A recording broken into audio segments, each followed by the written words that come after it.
Hi, everybody. My name's Jeff. I'm a SME and also a coach who works with people in the construction industry. Hey everyone, I'm Rochelle. I'm a proposal management consultant in the architecture, engineering, and construction industry. And this Is Burnout Banter. There's only one resource that all of us have the same amount of every day: time.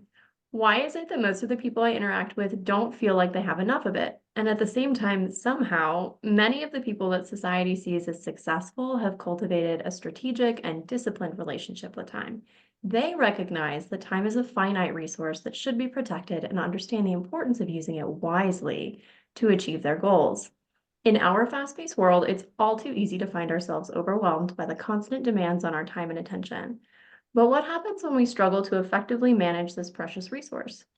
How does our mismanagement of time lead us down the slippery slope towards burnout? Join us as we untangle the complex relationship between time management and burnout. We'll explore practical strategies for reclaiming control of your schedule, nurturing healthier habits, and ultimately either preventing burnout before it has a chance to take hold or overcoming it if it has already sunk its teeth into you. So grab your favorite beverage, find a cozy spot to relax, and join us as we embark on this journey to understand the intricate interplay between time management and burnout. And today we are joined by special guest Andrew Hartman, a time coach for individuals and companies and founder of Time Boss, a company focused on helping time-strapped business leaders wrangle chaos, optimize their time, and avoid burnout. Welcome, Andrew.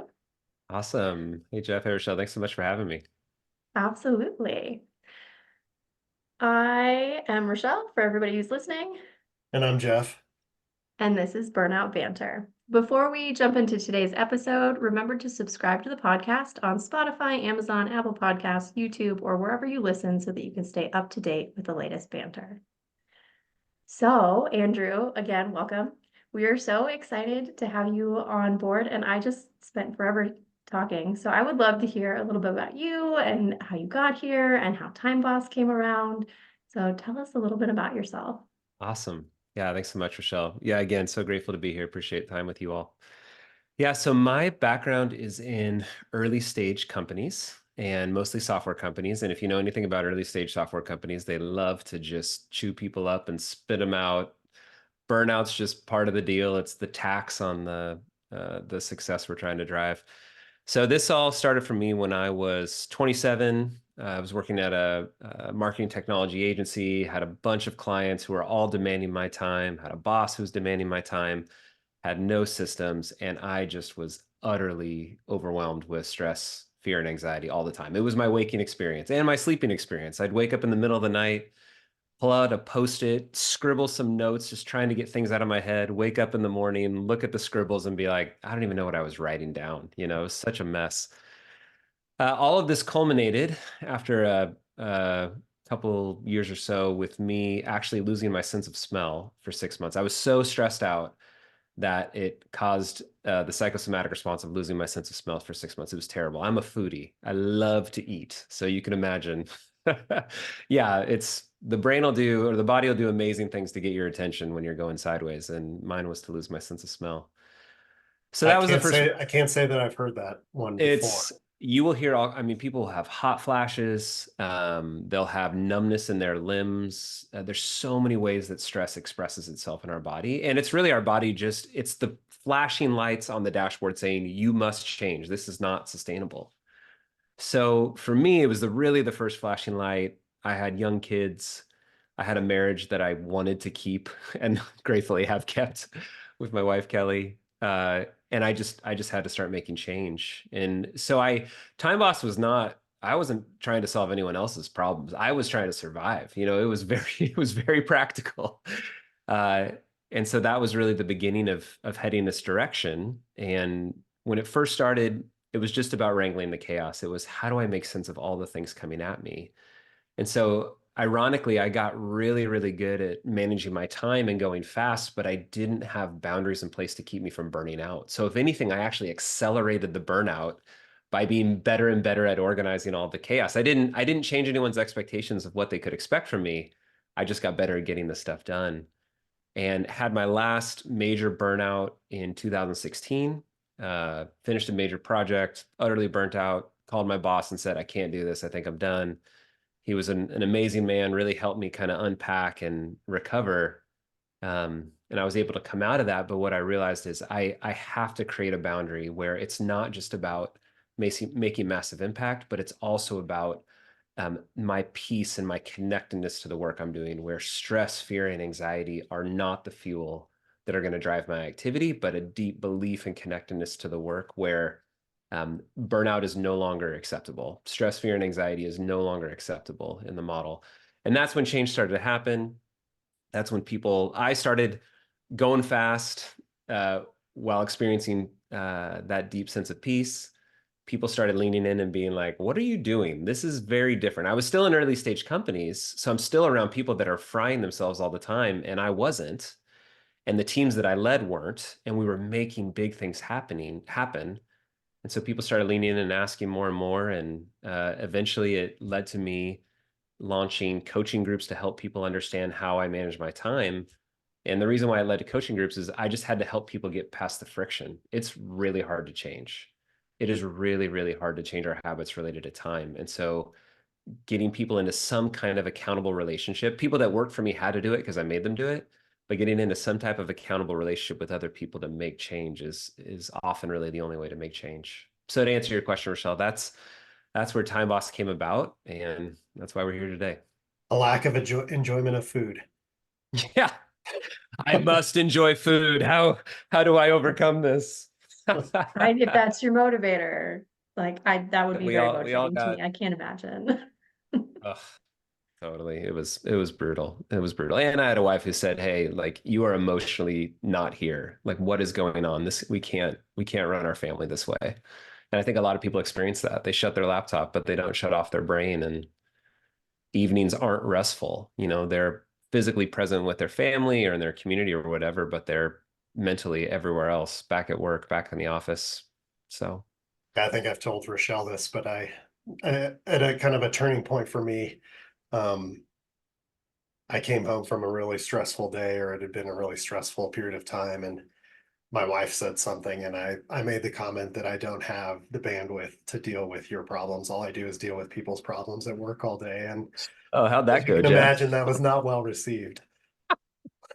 So Uh, yeah, that's the point that we get to where we're just fried. yeah, absolutely. So how does time management and burnout kind of relate in your mind? Or why does poor time management lead so easily to burnout? Yeah, it's interesting. You know, a use case or analogy I often share with people is if you think about whenever you start your current job, first day you show up on the job and someone hands you something to do, and you're like, absolutely. I'm a time millionaire. I've got all the time in the world. Like I can absolutely do that, you know? And you say yes, and then you get another one, and you say yes, and you get another one, you say yes. And where we get into trouble is we never really do the work to understand our true capacity. And so we have a really, really, really fuzzy sense of what our capacity is. And it tends to be driven by our feelings. Like you just described, Jeff, you came home and your wife asked you for one more thing, and you're like, I don't have it. Like there's nothing left in the tank. So in that way, you were discovering your capacity via feel, right? You know, your wife didn't know that you were at capacity. You may not even know you're at capacity, but you found it by that additional request. And I think that's how most people get into trouble. They don't do the work to understand their true capacity. And so they're kind of feeling their way through their schedule. And where we get into overwhelm is typically what happens is, you know, let's say we can get done realistically 5 things in a day, 5 big things that we might be able to move forward. And you could quibble about 3 or 8. It doesn't really matter. Let's say you can do 5. Most people think they can do 8. And so they're overloading themselves. They don't have realistic expectations. And so they get to the end of their day and they shut their laptop and they don't say, man, I just crushed 5 things. They say, I didn't get to those 3 things. And they take those things home, and those things are running. They're open loops that are running in their head at night and as they sleep and when they wake up the next morning. And the insidious thing is they take those 3 things, they shove them into tomorrow, and then they plan to do 8 things again. So they never solve their capacity. So every day you end the day with more to do than you had time to do it. And you run that tape long enough, and the language turns into, I'm a failure. There's not enough time. I can't keep up. Those become identity statements, and you just over time wear down to the point where you snap. There's just nothing left. And then your spouse, like you shared, Jeff, or your kids or your neighbors or your church or whoever comes and asks for your time, and you're like, I got nothing. There's nothing here. And that only increases that spiral, that doom spiral of, gosh, I'm a prisoner at work. I don't have enough time. There's no emotional energy. I'm not present with my kids. And that, if you're not changing your habits, if you're not changing the source of the overwhelm, you're just going to nosedive. And in the story you tell yourself about your work and about your life and all those things just go utterly sideways. And I think that's when people finally break and burn out. Yeah, or they get to the point where they don't care. Yes. They're okay with the outcome, right? Like it's almost like I give up, whatever happens, happens. I can't do this anymore. That's why I call it time prison. Like you no longer are claiming agency in the scenario. You're literally just a prisoner, and the prison's going to tell you when to show up and when to sit in your jail cell and when to leave, and you have no control. And it's a total lie. We are 100% responsible for what we get from our calendars and from our time. But I think burnout leads us to the point where we just kind of declare bankruptcy, and we're like, I don't know what to do, and I don't know how to change, and I try every hack I see on LinkedIn and they don't work. So what do I do? So yeah, I switched jobs, and then I feel better for a little while. Yeah, I took a 2-week vacation.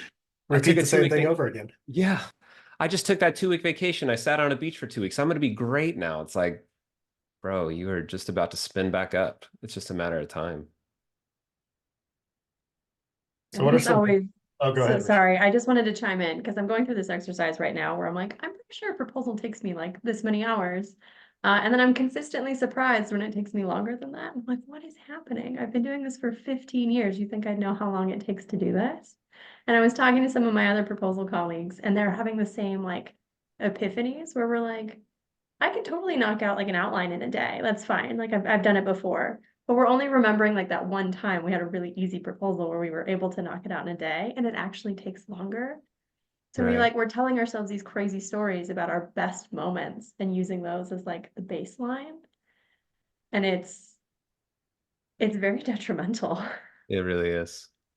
It really is, because, it's time is time's a fundamental law of the universe. You can't change it.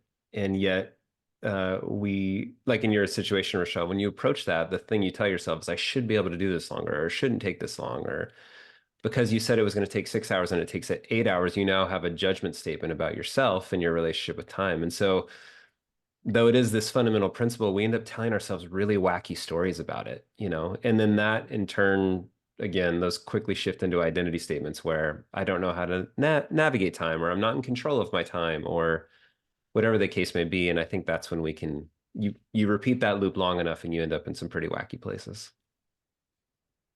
Yeah, and I think you can tell me if it's the same in software, but in construction, right? Like we're judged by how many hours you can work. Right. 100%. I was just having this conversation today of like, I don't really care how many hours somebody works. I care about what they get done. So if we're just using the quantification of, well, they worked 50 hours or they worked 45 hours as a judgment, it kind of sets us up to look at that person in a way that may not be applicable to them. Yeah, I think it takes strong leadership to say we're here for outcomes, not for butts and seats. So COVID was a great equalizer in software. It dispersed us to the masses. Remote work became the norm in software. And in that model, your only option is outcomes, because I can't tell if you're sitting there all the time. It's not even in my best interest to try to figure out if you're sitting there all the time. Construction is harder. Obviously, there's a lot more physical presence required.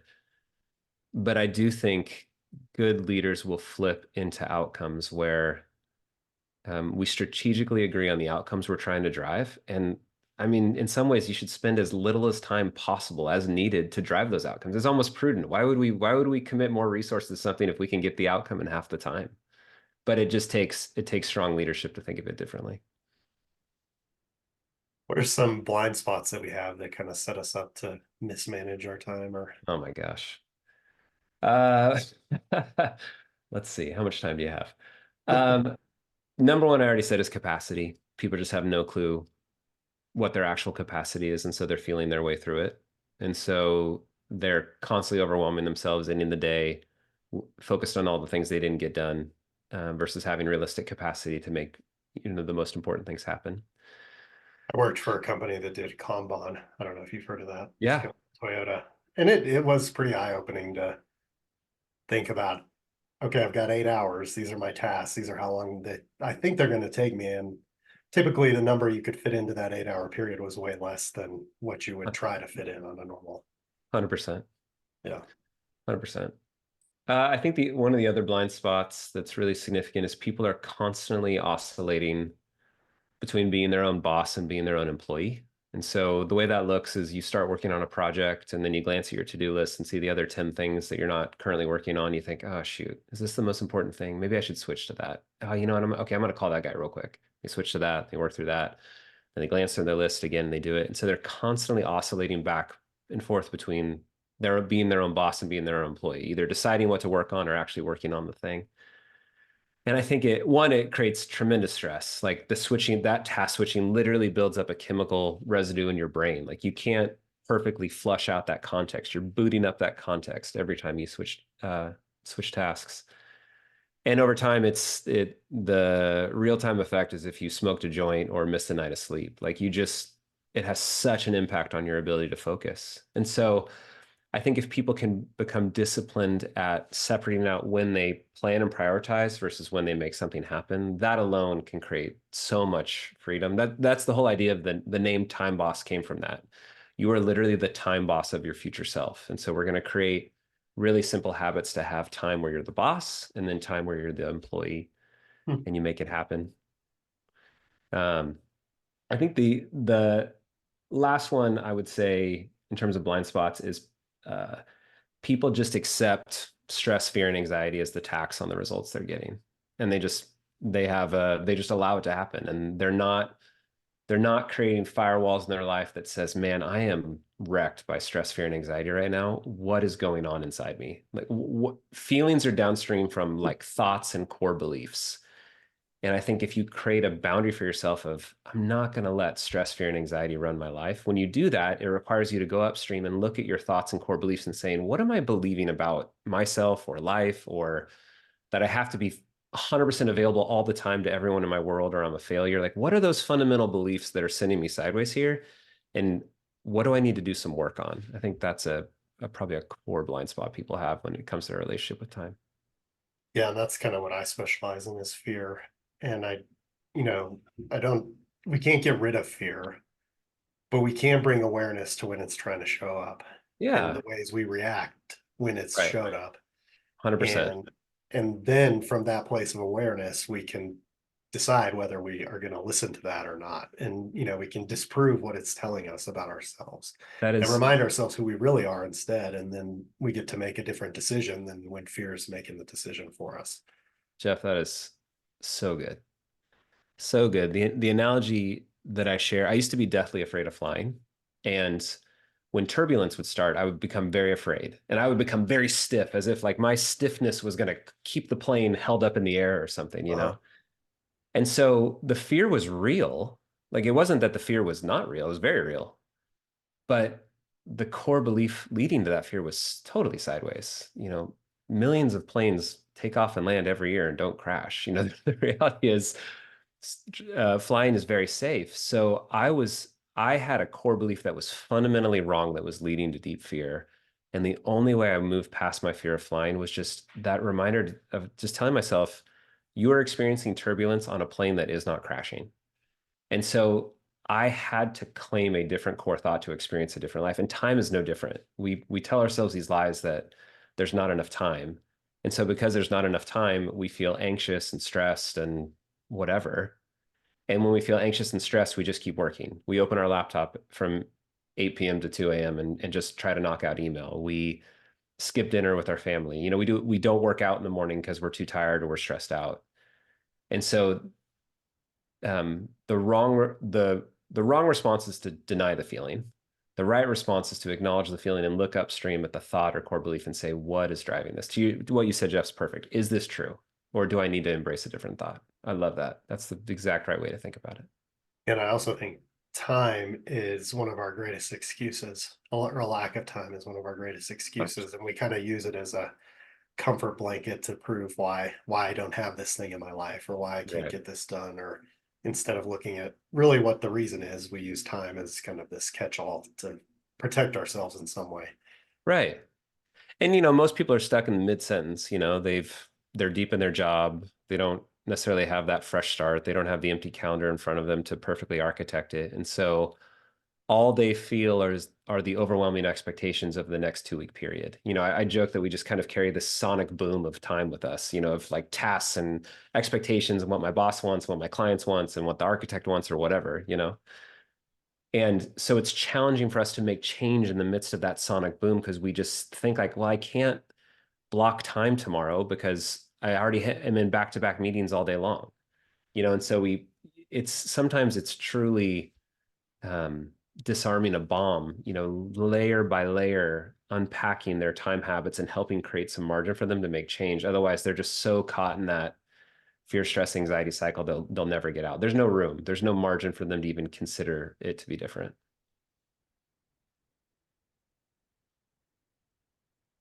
Sure. And I think that's a place where a lot of people want to stay too. Well, one thing I often joke is Comfortable. I think people are addicted to anxiety too. You know what feels really good is putting out a fire. If my house is on fire and I get my fire hose and I put it out and my whole house doesn't burn down, I feel like a total hero. And so people become so addicted to the relief of anxiety that they just point themselves at the hottest fire after the hottest fire after the hottest fire after the hottest fire because I mean everyone is rewarded for putting out the fires, you know. And so we settle into that as a habit and we get enough strokes and we just don't know how to do it any different. So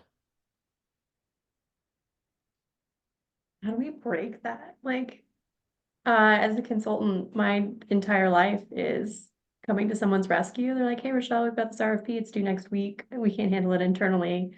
Can you save the day? And I'm like, yeah, sure, I can totally save the day, even though I don't want to and I can't, but I feel obligated to. And also, yes, I get that little high of like, I saved the day for you. right. How do I break that? How do my marketers break that?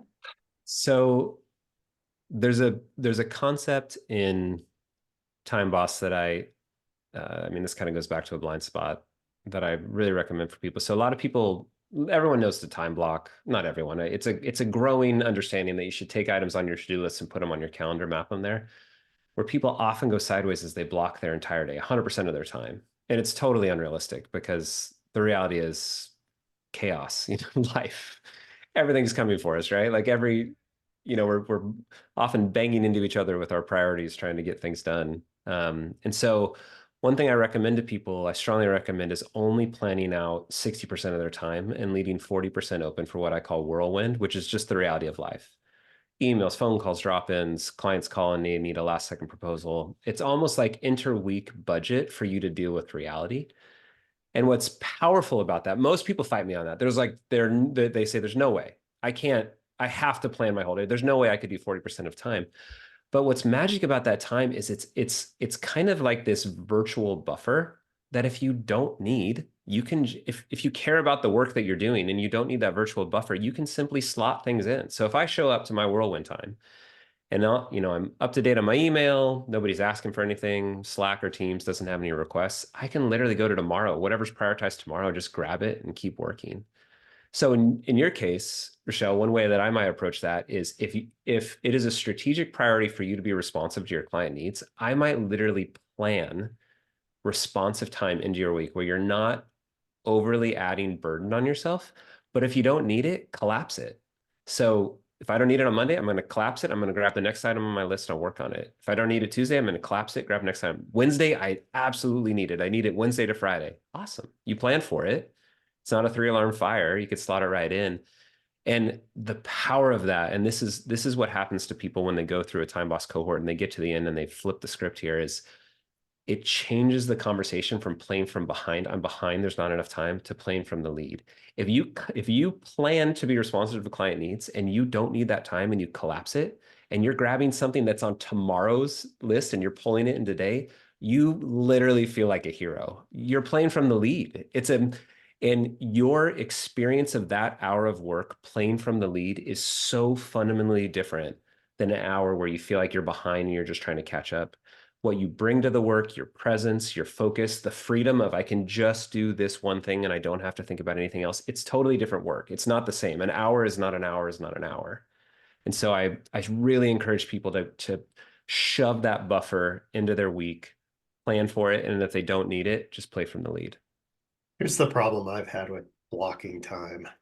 Yeah, Is let's get when I into it. don't get other people on board with it, they don't respect my block time. And I know you mentioned boundaries before, so this might lead you to that. But I even tried with my company, because I've heard other companies that have like a whole day where it's interruption free, like we're not going to bother people, Yeah. get your most important work done on this day. And so I bring this idea to them and they're like, we can't, that's impossible. We can't do that. I'm like, well, there are people doing it. So it is possible, but can we start with like 3 hours? And it just went nowhere because nobody respected each other's time in that way. So I don't, that's been my challenge with block time. So here's the way I think of it is let's say you've got two owners of your company or two partners involved in a project, and they both want 8 a.m. on Friday. You're only going to be able to give one of them 8 a.m. on Friday. And you're going to say to that person, man, I'm so sorry. I'm unable to meet at that time. I've got a meeting I can't move. Your need's really important to me. Here's my available time on my calendar. What works for you? You'll say that because the reality is you can't be, you have a fundamental core belief that you can't be in both meetings at the same time. When we block time, we don't think of that as we think of that as a lower priority than a meeting with someone else. And so we're much more likely to give up our own block times. But the reality is, if you block that time on your calendar, it truly is a meeting with yourself. If it's important, if it's a priority, you're going to make it happen. And so if you think about that meeting on Friday morning, let's say both partners want that 8 a.m. slot, you're going to make a judgment in your heart of, okay, which of these is the higher priority, either because of the relationship or because of the task that they're asking or whatever. But you're going to make a priority decision and you're going to choose one or the other. And so I think when you time block, we just have to do the same thing and say, like, I'm so sorry, I'm unable to meet at that time. I've got a meeting, I can't move. You're literally saying the same exact thing. But hey, I understand that's really important to you. Here's my calendar when I am available. So you're showing tremendous empathy. You're not stiff arming, you're not being a jerk. You're showing tremendous empathy and you're giving them confidence that their need will be met. It's just not going to be met at the exact time that they're asking for it in that moment.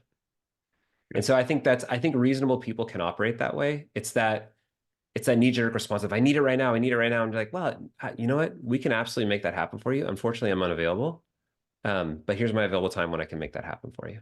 And I think you got to get good at that muscle, or, I mean, people are only going to come for your time. A lot of companies will just add more resources. They're like, we need more people. We're not able to get enough done, so they have more people, and they're literally adding more nodes to the system that are just going to interrupt people more. And so you have to deal with the root causes, or adding more people actually can oftentimes make the problem worse. And now it's time for burning questions.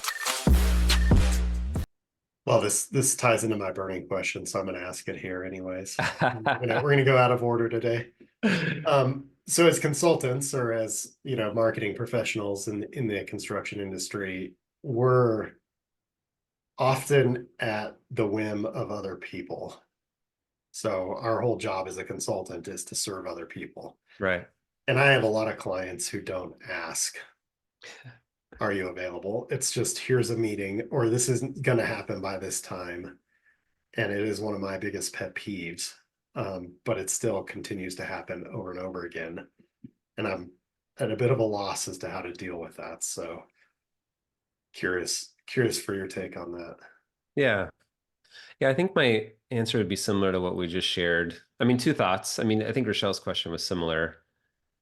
One, you have to decide is it your strategic priority to be available all the time? And if it is, then you should try to plan your world around it as opposed to constantly fighting it. You might think of it like a customer support agent, not to say you're a customer support agent, but customer support agent's job. Yeah.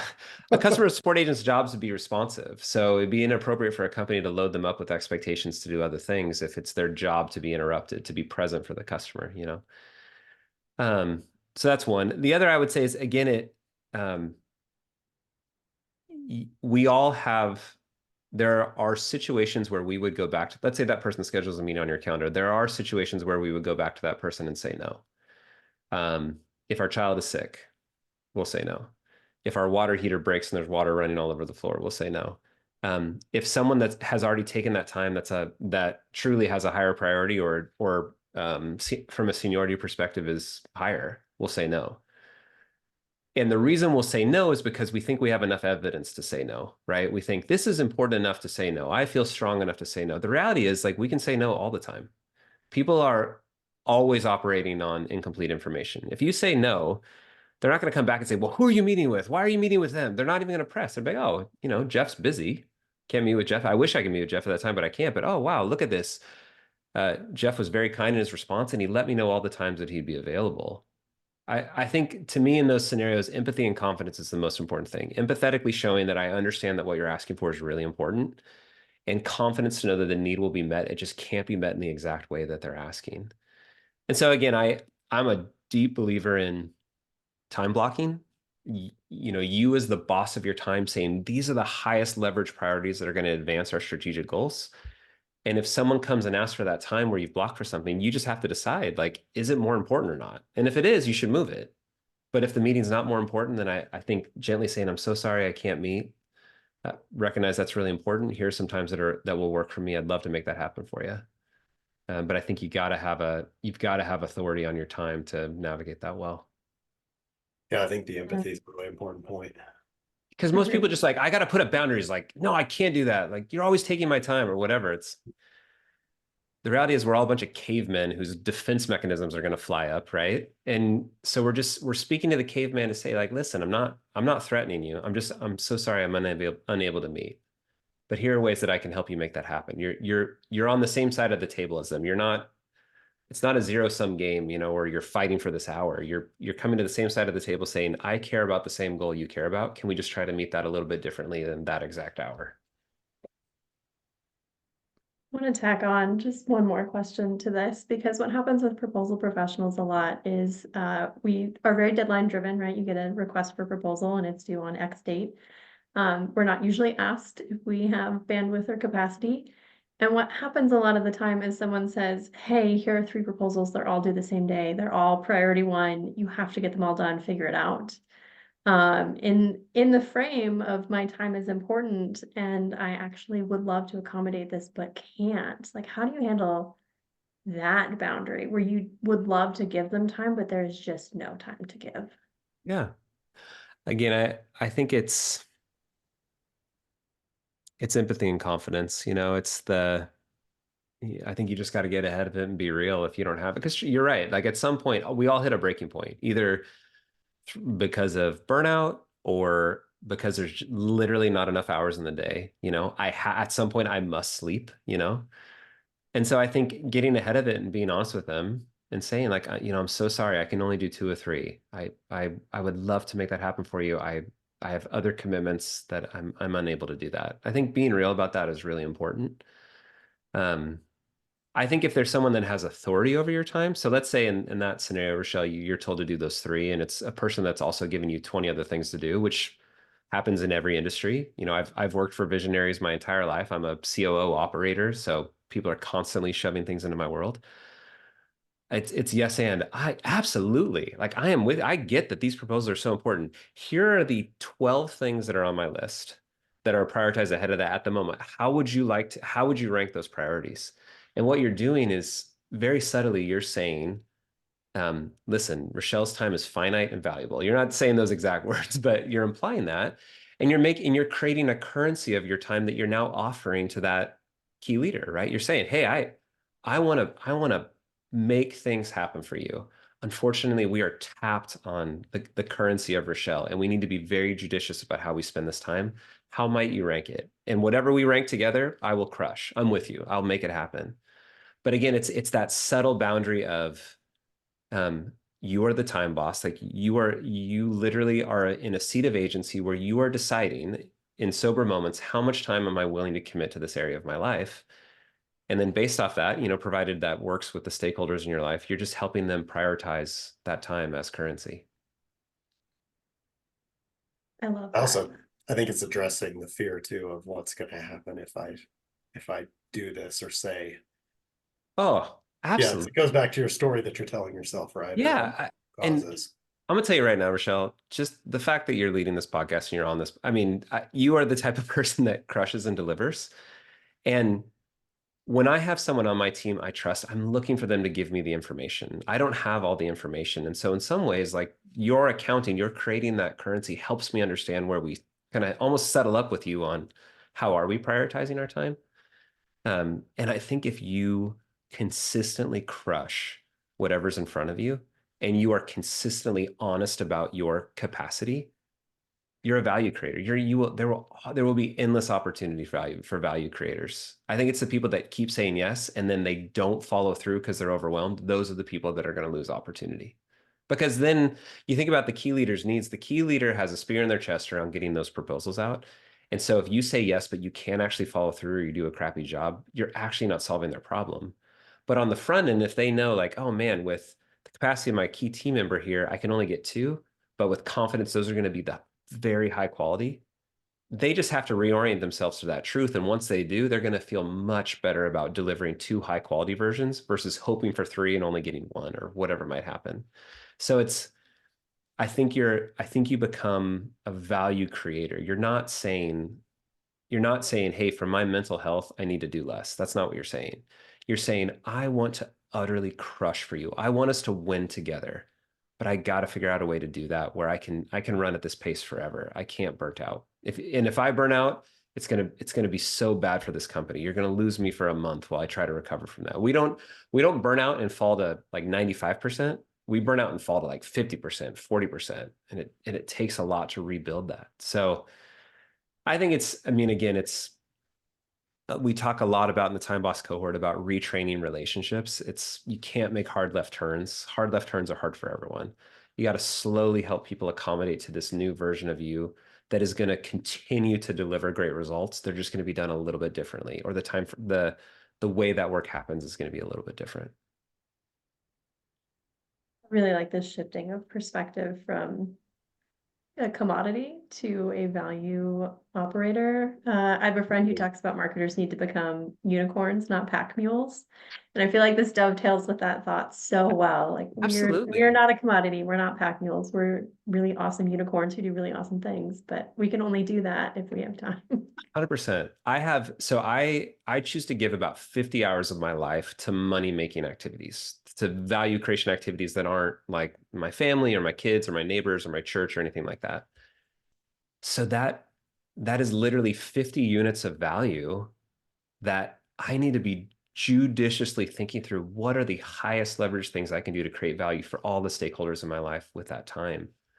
Um, and it's really hard to do that real time. It's really hard to do that on the fly. Like you have to create sober moments for yourself to think deeply about that in order to really commit to high leverage things and have a realistic plan that can deal with last minute proposal requests that are due next week. Because that's value as well, right? And so it's prudent for you to think if I want to deliver for my clients this way, then I need to create a system that can accommodate that when it happens and doesn't wreck the ship or send us off kilter. I really like that you talk about peace in your workday. So do you mind sharing what peace in your workday looks like for you when you are the boss 100%. of your time? Huh? 100%. So a couple thoughts here. One is imagine if next week, Jeff, Rochelle communicated with all the stakeholders in your life, perfectly understood your priorities and your values, crafted like the perfect calendar for you. It's well set up, deals with reality. And at 8 o'clock on Monday, you show up and you have a time block task. And all you have to do for the next 2 hours is whatever you time blocked. Like you are just fully present to that task. You trust that Rochelle's got a great system. She's planned everything for you. She's dealt with the things that don't fit. She's made sure your stakeholders are aware, and you can just be present in that task. It'd be the greatest gift. I don't even know how much that would be worth. That'd be worth so much money if I had a boss or someone in my world that was doing that. And so for me, that's what I'm trying to create with Time Boss, where when we plan for our future selves and we create structures for our future self to protect that time, we can be fully present to the task in front of us. Right now, the only thing I'm doing is spending time with you both. That's it. There are a million things on my list, in my systems, in my backlog, on my calendar over the next 6 months, a million. And I am strategically hiding all of those things from myself. And I trust my system will hold them so that I can just spend time with you guys and have a great conversation. And so to me, the first part of peace is just setting up yourself to be fully present to whatever's in front of you. This is our job right now, is to have the best conversation possible. It's not for me to be processing the emails I haven't got to. It's not for me to be thinking about whatever's after this conversation together. It's about us being here together. And to me, I think you get peace that way. The other is, we talked about it earlier, Jeff, related to fear.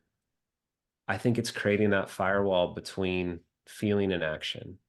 And it's establishing some boundaries for yourself of, these are the feelings that I'm going to let run my day. I'm not going to let stress, fear, and anxiety run my day. They're not going to be in charge.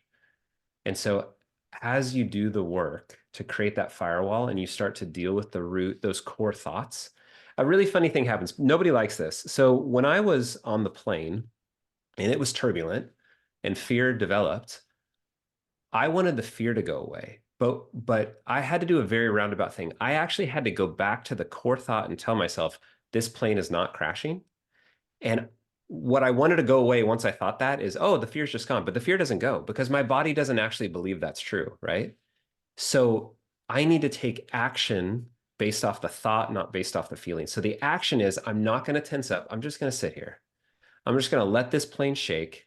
I'm going to continue to feel fear, and I'm going to constantly tell myself, this plane is not crashing. We are flying.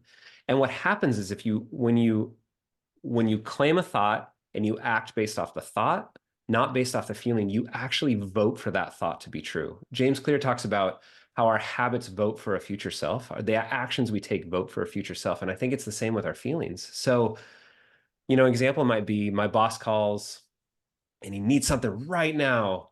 And I'm fearful and I don't want to disappoint him. And I'm just going to do it because he needs it. But I know that he's told me other things that are more important than that. So in that moment, I can either just start working because I'm afraid, or I can stop and say, you know what?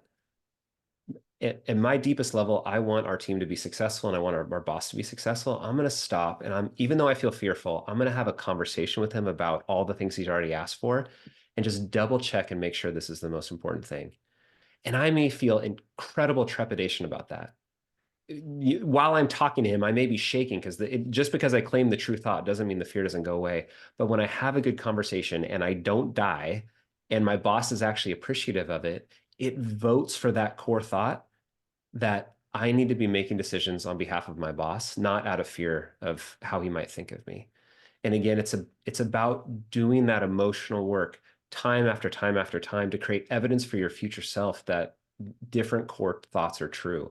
And this is not woo-woo. This is basic behavioral psychology. You do that long enough and you will experience peace. Yeah. I believe in my heart of hearts, there is enough time this week across all the things I'm doing because I've done the work. I believe in my system to make that true. I never say there's not enough time. That's not that language no longer enters my vocabulary. I'm not fearful about people's opinions of me because I realize that I want the best for them. So I want to speak truthfully and I want to help them understand how we can win together. Even if that might frustrate them in the moment, I believe in the long term, it will be the most loving thing. I truly believe that. And so I can have really hard conversations because I'm not afraid that it's going to impact my identity or I'm going to be bad because they think poorly of me or something. I've done the work on some really hard things that used to send me sideways so that I can experience a different life. So I think, again, coming back to your question of how do you experience peace, I think one, it's having a good plan. And then two, it's going to work on those sideways emotions and dealing with core thoughts and seeing if you can make some change there. Yeah, I really like that. And I talk about alignment a lot, having alignment in your life. And to me, alignment is being present. Absolutely. Whatever you've chosen to do, can you just be present doing it? Yeah. My job right now is to sit on the floor with my kids, nothing else. Yeah. And it's even irrational. I'm not going to respond to an email while I'm sitting with my kids, like trying to play trains or something. I'm not going to have detailed thoughts about this meeting I have to lead tomorrow. And anything I might come to, I'll get to in 2 minutes when I sit down tomorrow morning and work on it anyways. You know, we think we scratch this emotional itch by trying to do so many things at the same time. And the reality is we're just doing really crappy work in the back of our mind versus just being fully present to the thing in front of us. Yeah. Sorry, I have strong opinions about this. No, I agree with them. So Never like apologize for strong opinions. This is good. yeah, so what advice do you give people who are on the verge who already are burned out? Yeah, no, that's a really great question. Rochelle took a quiz a few months ago and was more burned out than she thought. So Oh no. and I would I say thought I was I'm right there totally today. fine. So Totally fine. I was like, bring on this quiz. I'm gonna ace it. I'm 100% human. And the quiz was like, you are burnt to a little crispy. You should take a break. oh no. You'll have to send me that one, Rochelle. I'd love to see it. You know, I think the key idea here, Jeff, is that we are 100% responsible for what we're getting from our relationship with time. We're not time prisoners as much as we feel like it sometimes. Like we ultimately have agency in a in a free market economy. We ultimately have agency. We choose where we're spending time. And so I think if you are nearing burnout or burnt out, I think you have to make a change to your habits in 911 emergency. I think you have, because the reality is, let's say you're burnt out or you have burnt out. Again, you go back to work, and if you haven't changed your underlying habits related to time, it's just inevitable. It's going to build up again. You can take everything off your plate. You could literally delete your calendar, and the same habits that led you to feel overwhelmed the first time are going to lead you to feel overwhelmed again. So, you know, we mentioned it earlier, vacation is not going to solve your problems. A job change is not going to solve your problems. A marriage change is not going to solve your problems. Whatever, you choose the variable that you think you're going to shift, but the same person and your same habits is going to show up in the next environment. And so I think people have to get really serious about changing their habits and changing their approach to time. I always talk about how the grass is greener until we realize that we're the ones who are taking care of the grass. Absolutely.